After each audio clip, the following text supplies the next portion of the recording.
Ça, c'est Youssou Ndour.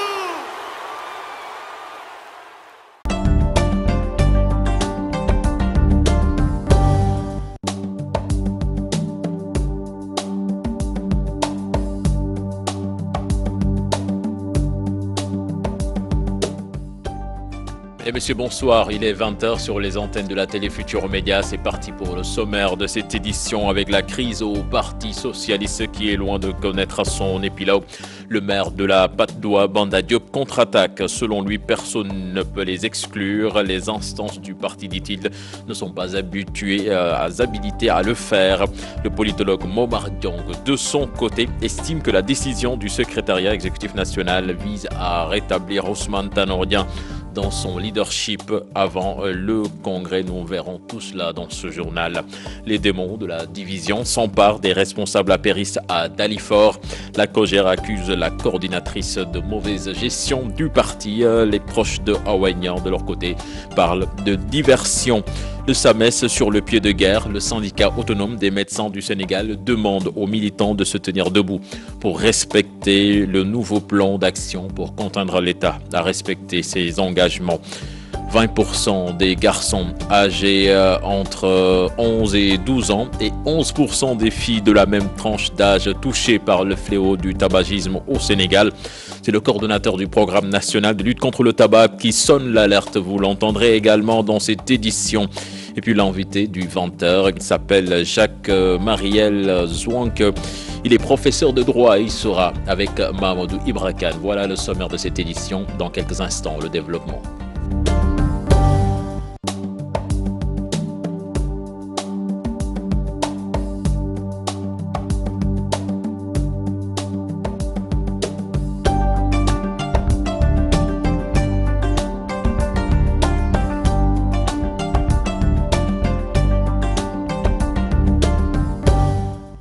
Bienvenue à toutes et à tous. Le Sénégal vient d'être classé premier au vote sur les 15 candidats du Conseil de droit de l'homme à New York avec 118 sur 193 voix. Notre pays est donc élu pour les 3 prochaines années à partir du 1er janvier 2018.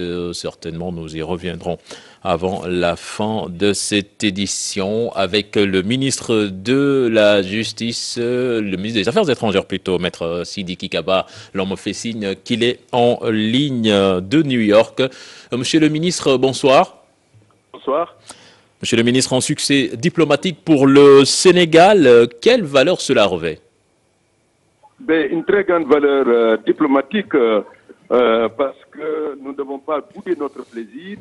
Cela montrant le leadership international du président de la République, Macky Sall, dont la voix compte. Et par ce vote, le Sénégal étant le premier pays de tous les pays, avec 188 voix sur 193.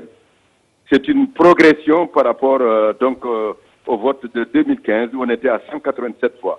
Cela veut dire que le Sénégal, on y croit, c'est un pays respecté.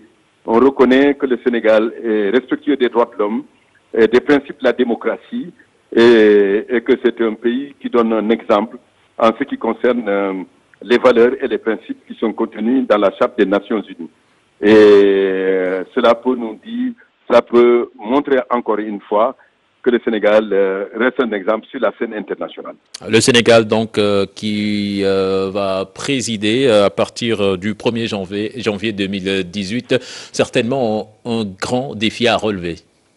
un grand défi à relever, mais que nous continuerons à relever avec la volonté du président de la République Macky Sall, des autorités, des institutions sénégalaises, pour que de partout, l'on puisse démontrer que le Sénégal est engagé sur la voie de la démocratie, sur le respect des libertés fondamentales, et que le Sénégal est engagé aussi pour créer autour de lui, autour des pays qui sont tout autour de lui, un espace de liberté, de prospérité, pour assurer un avenir meilleur à tous ses enfants. Voilà, quels seront les chantiers du Sénégal? Merci. Voilà, monsieur le ministre, qui est donc parti. Vous le savez, l'information, le Sénégal donc qui vient d'être classé premier au vote sur les 15 candidats du Conseil des droits de l'homme. C'était tout à l'heure à New York. Politique à présent, avec la crise au Parti socialiste qui est loin de connaître son épilogue après la demande du secrétariat exécutif national d'exclure les pro-Khalifa Sall du parti. Le maire de Patte d'Oie, Banda Diop, soutient mordicus que personne ne peut le faire car les instances du parti ne sont pas habilitées à aller virer. Pour lui, les dirigeants du parti devraient plutôt militer à la réunification des militants. Sujet signé Pape Faraning et Abdoulaye Diallo. Personne ne peut nous exclure du Parti socialiste. C'est la réponse cesse de Banda Diop suite à la demande du secrétariat exécutif national de virer tous les proches de Khalifa Sall du PS qui ont choisi de ramer à contre-courant des décisions majoritaires. Bon, ça n'aura aucun effet, c'est peut-être l'effet uniquement d'annonce, mais nous pensons aujourd'hui que cette question-là est un faux débat, que le bureau politique ou même le SEN ne sont pas habilités à prendre des décisions. Les décisions du parti sont souvent prises par le Parlement du parti. Nous connaissons comme Parlement, par exemple, le Congrès. Nous connaissons comme Parlement le comité central. Donc, si toutes les choses marchent correctement, il faut que ces instances-là soient d'abord convoquées régulièrement. Pour le maire de la Patte d'Oie, les statuts et les règlements du parti ne sont pas respectés. Et depuis belle lurette, beaucoup d'instances ne fonctionnent plus. Pour qu'un militant soit exclu du parti, il faut que le parallélisme des formes soit respecté. Il faut que ce militant soit convoqué régulièrement aux instances et aussi il faut que les instances soient convoquées de manière régulière et de manière cyclique. Aujourd'hui, et eux de se poser la question de savoir est-ce qu'au moment d'engager le Parti socialiste ou bien d'engager une partie des militants du Parti socialiste dans les législatifs, est-ce qu'eux, ils ont eu l'autorisation du comité central? Toutefois, il invite ses camarades socialistes à œuvrer à la réunification du parti. C'est qu'aujourd'hui, cette question-là, pour moi, est encore une hérésie. Une hérésie. Ce qui est beaucoup plus important, et le plus grand challenge en tant que leader du Parti socialiste, c'est de penser à un rassemblement, à une réunification de la famille politique de Senghor, de la famille politique, n'est-ce pas, du plus grand parti de ce pays. Une situation qui va encore semer la discorde au sein du parti, car les pro-Khalifa se réclament toujours du Parti socialiste. Faraning, la candidature annoncée de Barthélémy Diaz au secrétariat national du Parti socialiste n'a aucun rapport avec l'exclusion annoncée de Khalifa Sall, Maître Aïssata Tall Sall et compagnie du Parti socialiste. C'est l'avis de Maître Moussa Bokar Thiam, le porte-parole adjoint du Parti socialiste, les accuse d'avoir violé les textes du parti et la charte du militant. Il était l'invité du JT de 13h. Je vous propose de l'écouter. Font des personnes qui sont exclues d'office du parti depuis très longtemps. On aurait pu entamer la procédure depuis longtemps. Mais je vous dis encore, c'est le temps qui a été laissé, c'est juste un temps de répondre pour qu'ils se répandent. Mais effectivement, aujourd'hui, ils disent qu'on ne peut pas les exclure. Ils se sont déjà auto-exclus. Moi, personnellement, je les considère comme des personnes démissionnaires. Ils sont démissionnaires depuis longtemps. Donc ça, depuis longtemps, ils ne sont pas socialistes. En tout cas, ils sont plus du Parti socialiste. Ça, c'est une réalité. Et moi, j'aimerais bien aussi en tant que responsable politique, que les gens assument leur position. Lorsqu'on est quand même dans un parti et que le fonctionnement du parti ne vous agrée pas, et vous ne pouvez pas venir dans les instances et réclamer ou bien poser vos actes ou bien poser vos idées, mais vous prenez vos responsabilités et vous démissionnez du parti purement et simplement. Est-ce que la coïncidence n'est pas troublante? On a entendu Barthélémy Dias annoncer sa candidature pour le secrétariat général. Est-ce que c'est pas... Non, vous savez, c'est une candidature que même lui, Barthélémy Dias, n'y croit pas. Il ne croit pas à cette candidature parce que vous ne venez même pas à la réunion du parti, vous ne participez pas aux activités du parti, vous ne reconnaissez pas les décisions des instances du parti. Comment pouvez-vous être candidat au secrétaire général de ce parti-là? Donc c'est une incohérence. Je dis encore une fois, le propre de l'homme politique d'aujourd'hui, de l'homme politique nouveau que le Sénégalais a besoin, c'est l'homme politique qui assume ses responsabilités.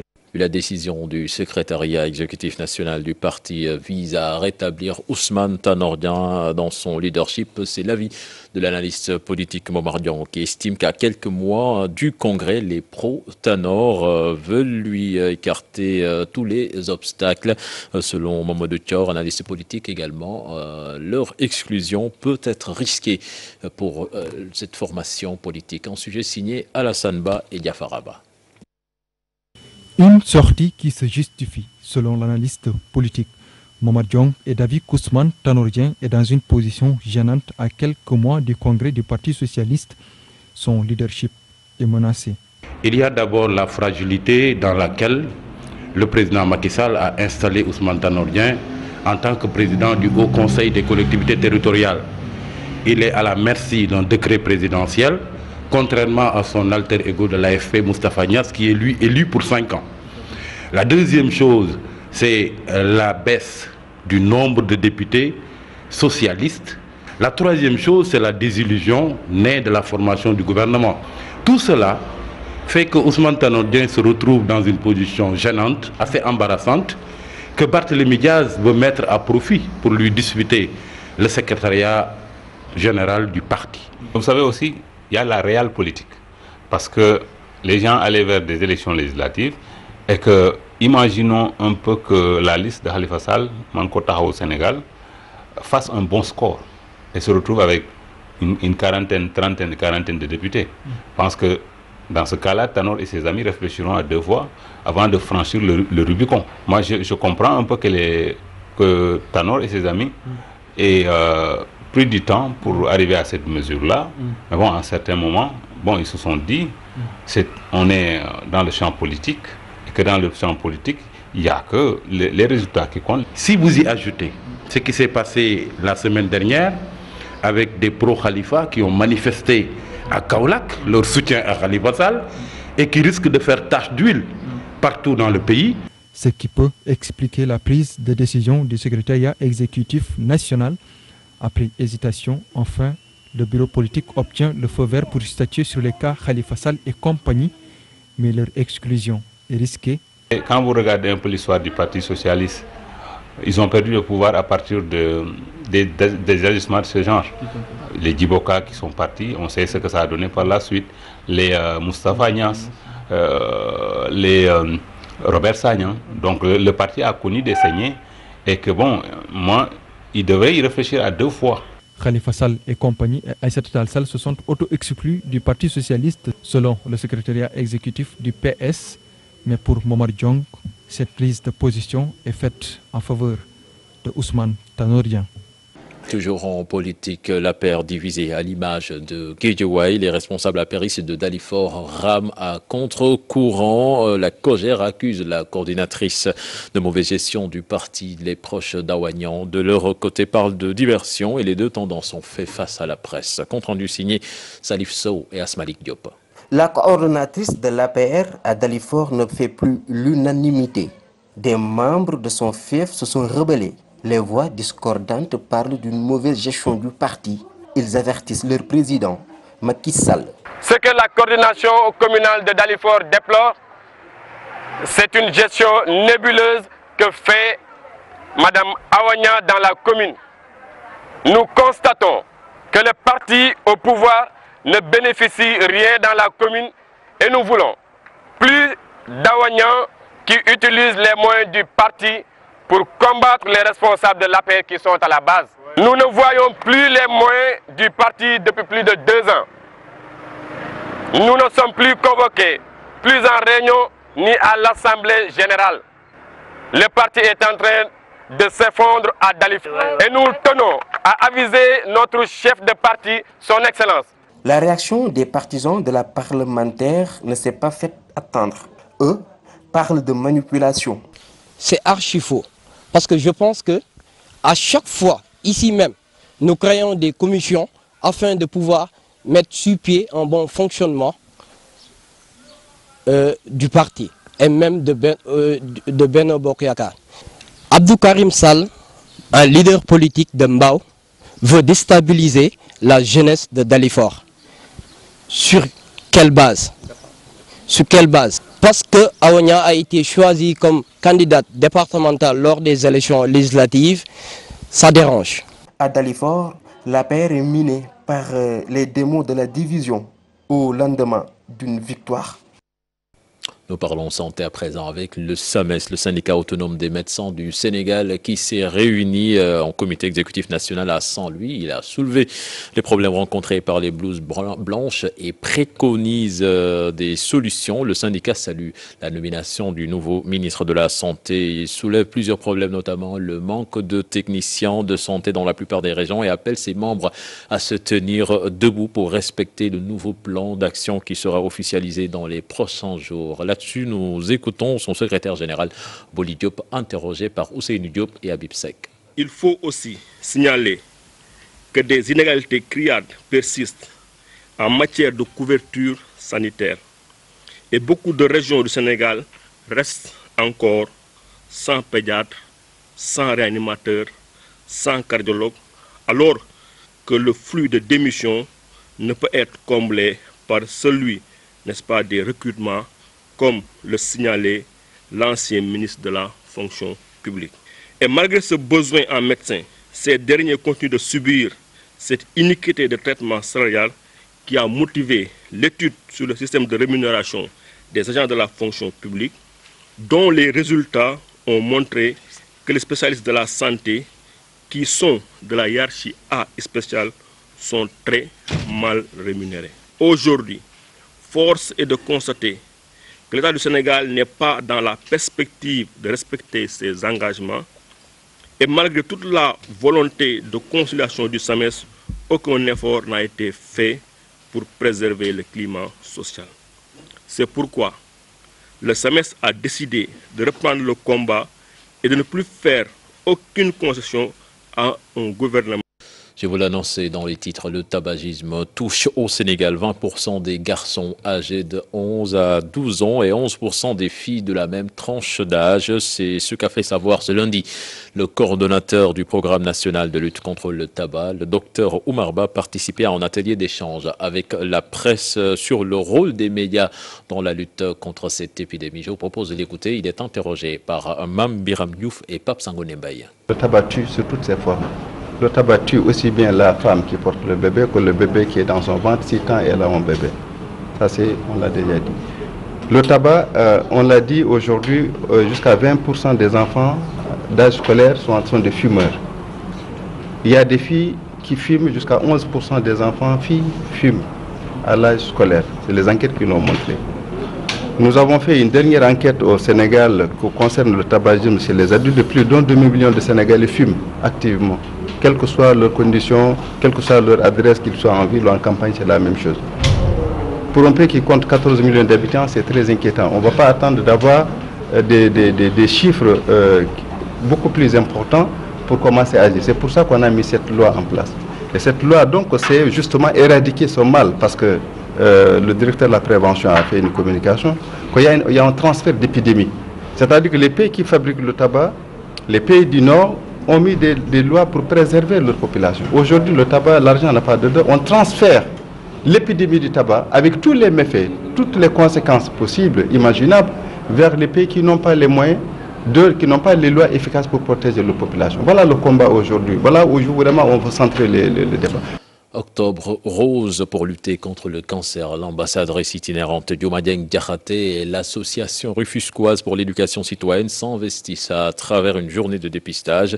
Une activité tenue à la maternité d'Yalbas en faveur des femmes de Dango et des zones environnantes. Compte rendu signé Ousseynou Thiam et Biradiagne. En partenariat avec la maternité Dialbas, l'association pour l'éducation citoyenne a organisé une journée de dépistage du diabète et du cancer du col de l'utérus. Une manière pour ces acteurs de participer au concept Octobre Rose. Actuellement, nous avons beaucoup de problèmes de santé, surtout au niveau des quartiers. Et souvent, les femmes ne sont pas informées. Et nous avons eu l'idée de venir envers la population pour faire des dépistages. Cancer du col, cancer du sein. Et il y a même le dépistage de la prostate et le diabète aussi. Les femmes, nous sommes en période où nous dépistons beaucoup de cancers du col, beaucoup de cancers de l'utérus. Et aussi, nous sommes en octobre rose. Donc, c'est évident qu'on puisse faire ce dépistage en ce moment-là. Une initiative bien appuyée par la donatrice de la maternité Dialbas qui se distingue dans la prise en charge de la santé maternelle. Aujourd'hui, nous sommes là pour un dépistage du cancer du col de l'utérus et du diabète. Vous savez que ce fléau aujourd'hui grandit de plus en plus dans la population. Parce que tout ce qui va pour soulager la population, moi je suis concernée. Parce que si cette opération qu'on a fait aujourd'hui pouvait grandir dans toutes les localités sanitaires, ça ne serait que bénéfique pour nous et surtout nous les femmes. Chez les femmes bénéficiaires, elles se réjouissent d'une telle initiative et estiment que le besoin était bien réel. À Yeumbeul Nord, les habitants de certains quartiers de cette partie de la banlieue se disent soulagés par les ouvrages construits dans leur localité, mais le problème de l'entretien des canaux d'évacuation persiste malgré la sensibilisation. Les riverains continuent de verser des déchets solides. Eh bien, le projet Vivre avec l'eau continue son intervention dans le but de sauver ces investissements estimés à plus de 100 milliards de francs CFA. Les détails dans ce reportage signé Salif Sow et Asmalik Diop. Cette structure sanitaire était inaccessible 6 mois sur 12.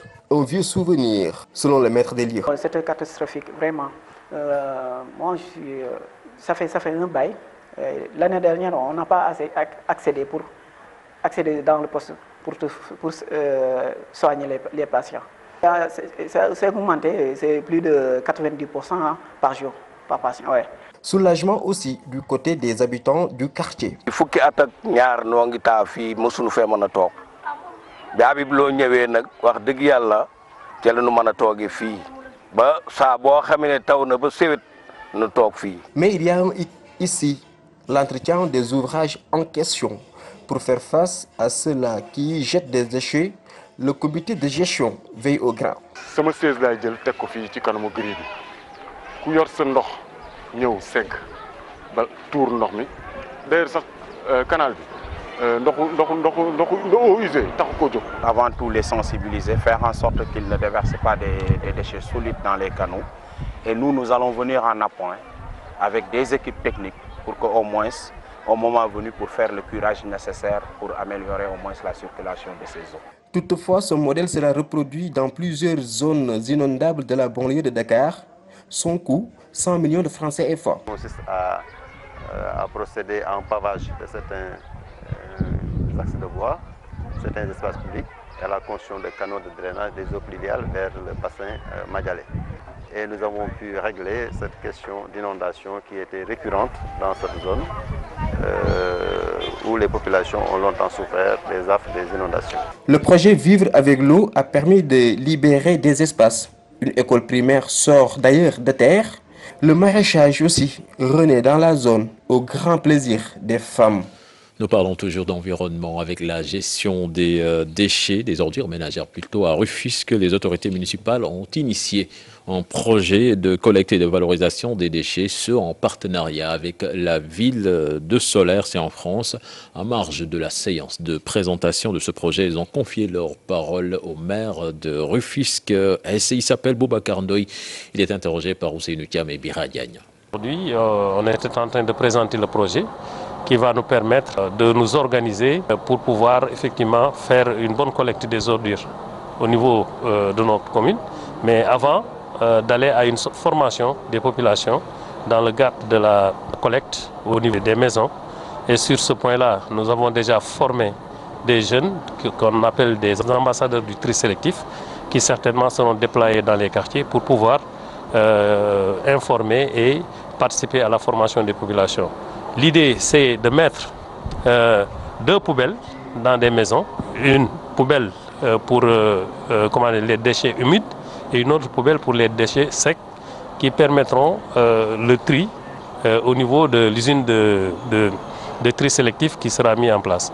Nous allons à présent à Kolda pour améliorer la sécurité alimentaire des femmes rurales et lutter contre la malnutrition. Des acteurs de développement font la promotion du consommé local.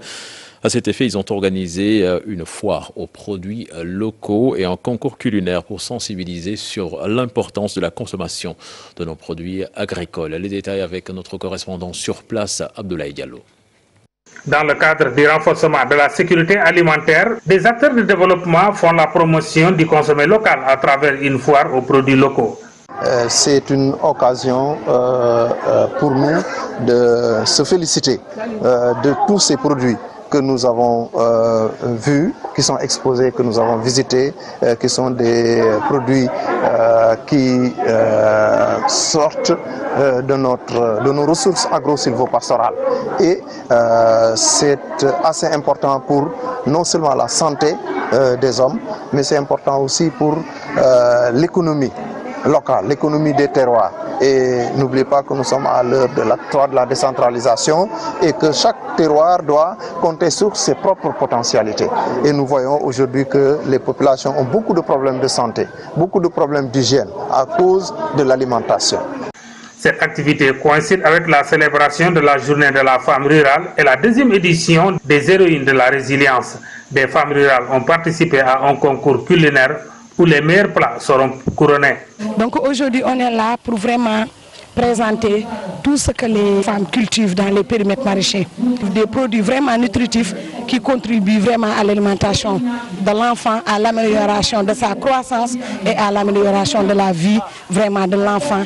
Et de même que aussi la population, parce que vraiment c'est des aliments riches. Ces exposants-là sont là et ils sont venus avec leurs produits maraîchers, ils sont venus vraiment avec les produits locaux. Nous avons réuni 10 héroïnes et maintenant ces 10 héroïnes, chacune va préparer un plat traditionnel, un plat du Fula. Et nous assistons et nous renforçons les capacités de ces populations rurales pour l'amélioration de leur productivité et de leur production agricole. Et dans ce groupe, on dénote un nombre important de femmes. C'est aussi un moment fort d'échange de leçons apprises et les bonnes pratiques des femmes membres des GPF de Kolda avec leurs sœurs venues de la région de Thiès. Nous parlons éducation à présent. Malgré la régularité de ces performances, les établissements scolaires de la commune de Fissel font face à d'énormes difficultés. Le maire de la commune invite les autorités à y apporter des solutions. Cheikh Tidiane Ba, je vous propose d'écouter au micro de Cheikh Anta Diop et Mamadou Gueye. Nous rencontrons au niveau de la commune, dans le système éducatif, c'est d'abord le manque de table-banc. Parce qu'il y a de ces écoles, les enfants s'asseyent à même le sol pour pouvoir suivre les cours. Donc on en a parlé l'autre jour avec l'inspecteur de Mbour 2. Le second problème, c'est le personnel. Donc il y a un manque d'enseignants dans certaines écoles. Donc c'est un problème aussi sérieux qu'il faut essayer de combler. Le troisième problème, c'est les abris provisoires. Donc il faut que l'État, nous aussi, nous faisons de notre mieux, mais il faut que l'État aussi nous vienne en aide pour que l'on puisse avoir d'autres salles de classe, donc pour que les conditions d'études et de travail des enseignants puissent s'améliorer. L'école de Barguet, de son côté, a réceptionné du matériel didactique, une action réalisée par l'Association pour le développement de Barguet en partenariat avec une structure française qui a apporté son soutien aux jeunes de la localité et les bénéficiaires promettent d'en faire bon usage. Suivons à ce propos Awa Hamadisso, la représentante des populations de Barguet. Merci pour avoir compris qu'aujourd'hui, et depuis toujours d'ailleurs, que le savoir était à la bibliothèque. Le savoir, ça se prend à la bibliothèque. Et vous avez compris que nous sommes assoiffés de savoir, que vous avez pensé à travers Djoubé Rousseau, notre enfant, et cette association de nos enfants de Barkédji, de nous avoir gratifiés de cette salle-là, de cette bibliothèque-là. Soyez assurés que nous en ferons bon usage à travers nos enfants et même nous-mêmes qui allons revenir nous ressourcer.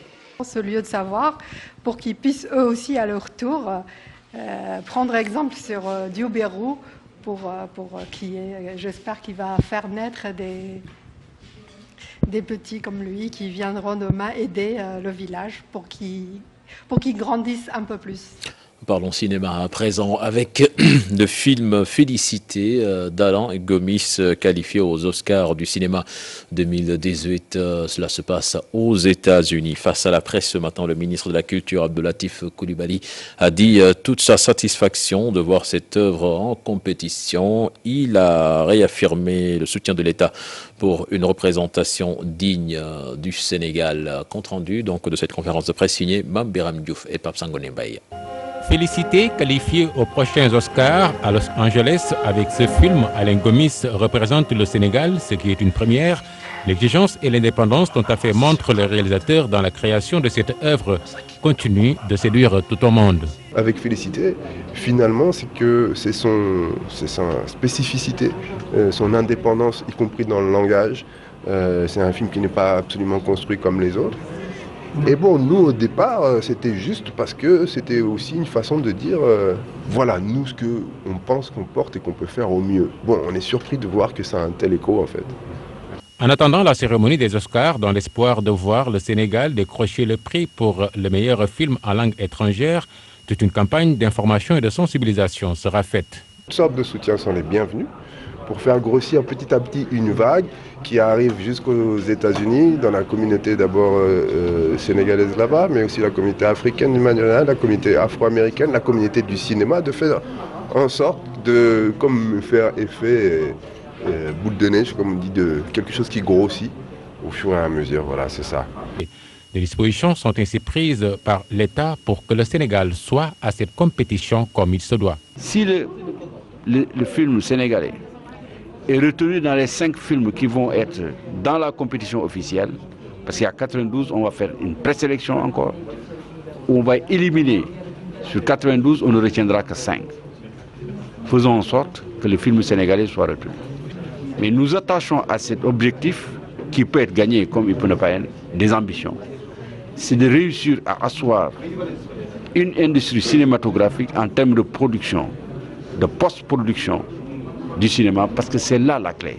C'est ça qui va donner des emplois fixes, mais également des emplois intermittents pendant le temps. Après plusieurs distinctions reçues par Félicité, entre autres les talons d'or de Yenenga au FESPACO, l'ours d'argent lors du dernier festival de Berlin, Félicité d'Alain Gomis poursuit son tour du monde pour recevoir les honneurs. Avant de finir cette édition, la tournée diplomatique du ministre sénégalais des Affaires étrangères, la Guinée, la Mauritanie, le Mali, la Gambie, etc. Des pays visités, une nouvelle tournure dans les relations diplomatiques entre le Sénégal et ses voisins. Le diplomate sénégalais Omar Sy salue la démarche de l'État du Sénégal qui s'engage à lever les malentendus qui ont souvent entaché ses relations avec ses voisins. Sujet signé Aminata Mbaresso et Thierno Laurent Mendy. C'est une tournée que le ministre des Affaires étrangères du Sénégal a effectuée dans des pays comme le Mali, la Mauritanie, la Gambie, la Guinée, entre autres. Une visite diplomatique pour consolider le bon voisinage. Dans la diplomatie, c'est jamais trop tard, mais il y a une nécessité de les rencontrer et de jouer, comme vous dites les journalistes, carte sur table. Qu'est-ce qui ne va pas? Qu'est-ce que vous nous reprochez, tout ça? Mais ça passe aussi par des relations personnelles bonnes entre le ministre des Affaires étrangères et les autres ministres. Dans l'histoire, les relations diplomatiques entre le Sénégal et ses voisins n'ont pas toujours été tendres. En favorisant la diplomatie du bon voisinage, notre pays veut renverser la tendance. Ça n'a pas été le cas jusqu'à présent, je vous le dis. Ce n'est pas la faute du Sénégal, malheureusement. Et donc, je dis que le Sénégal doit se montrer dynamique, positif dans cette approche, et ne pas s'arrêter au premier obstacle. Il faut les dépasser, il faut arriver à créer une symbiose de nos politiques pour aller dans la même direction. Ce n'est pas le cas en ce moment. Dans ces relations bilatérales, le Sénégal s'est également beaucoup rapproché des pays comme le Maroc, la Turquie ou même la France. De l'avis du diplomate, cette démarche est de bonne guerre. Nous devons continuer à renforcer nos relations avec le Maroc. Nous devons continuer à renforcer nos relations avec la France. Nous devons continuer à renforcer nos relations avec la Turquie. Nous devons continuer à renforcer nos relations avec la Chine. Parce que c'est l'intérêt bien compris du Sénégal. Les gros investissements dont vous parlez, ces pays-là sont à la base. Le diplomate indique par ailleurs que dans les mois à venir, le Sénégal devrait tirer des résultats positifs de ces visites qu'ils ont entamées au niveau des pays frontaliers. Eh bien, Tambaresso, merci. C'était le dernier élément de ce journal. Prochain rendez-vous pour l'information, ce sera à 0h avec le tout en images. Mais tout de suite, l'invité du 20h. Mamadou Brakan, bonsoir.